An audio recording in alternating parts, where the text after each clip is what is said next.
Okay, today I'm going to show you how to remove the cover off of the 8-inch screen unit in the 2015 F-150. And before I get started and show you what you'll need to do, I just wanted to mention that this is a little different setup than the previous year model F-150s. This 2015 is actually simpler to remove this outer face plate. You don't have to remove any of these air conditioning vents or anything like that, so it's much easier. Before I start removing it, just a reminder, the only thing you're going to need is a 7mm socket and then some kind of a driver or a screwdriver to use your 7mm socket on it. So the first thing you're going to do is lift up this cover in here. And by the way, this is a 2015 F-150 Lariat. But anyway, there's a cover in here. It's got a rubber container in the bottom of it that you don't have to remove that. But the first thing you're going to do is just be lifting this up. It's just used some friction fasteners inside it, and if you just kind of pry it up, it should just pop right up like that. And once you get one side up, you can kind of pry the rest of it up.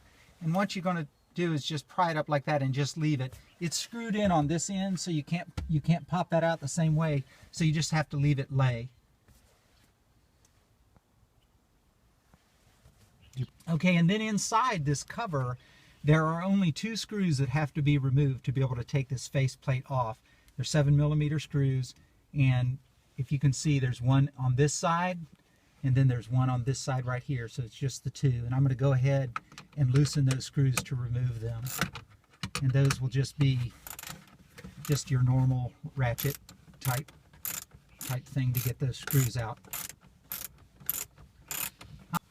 Okay, and so now I've got these 2 screws loosened up. I'm going to go ahead and remove both of those by just untightening them with my fingers. That one, remove that one, and this one, and I just set them up there, and you can just leave that sit like that.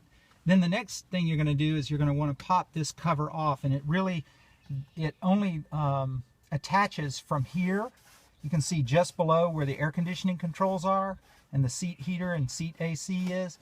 It just goes from here up to here. That's the only piece. That's one piece that will come off separately. So I'm going to go ahead and loosen the top of it like this. And it's a little bit stiff, but it comes off pretty easily.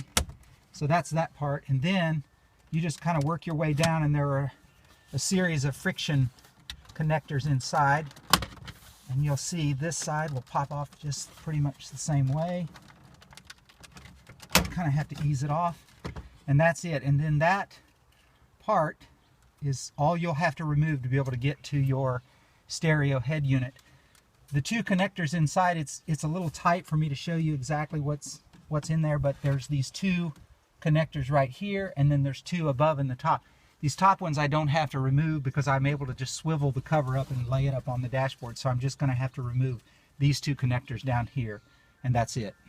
Now that I've removed these 2 connectors, one from here and one from here, I'm going to take the cover, and there's enough slack in this connector up here to just lay it up here on the dash, and I'm going to leave it laying up there while I'm working on removing the head unit.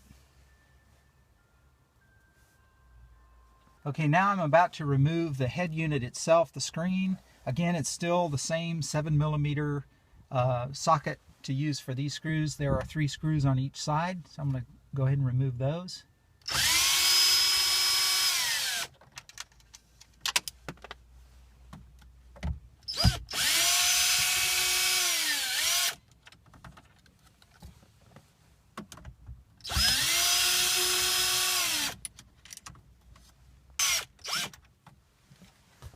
And then you remove those 6 screws, and now the unit is kind of floating freely, and on the back of it, it has the 2 connectors that I'll remove to do my switch out for the nav upgrade. Okay, and so that pretty much is all you need to do to be able to remove your head unit and do anything that you need to do to that. I've got it just sitting in there right now, and of course, once you do your changes that you're doing, you just do the reverse of everything I just did.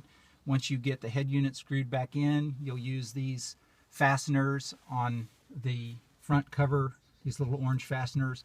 They'll go into the slots, and then you'll just replace the 2 screws in the top, snap back down this little this little holder up here, and you're done. Pretty simple. Thanks.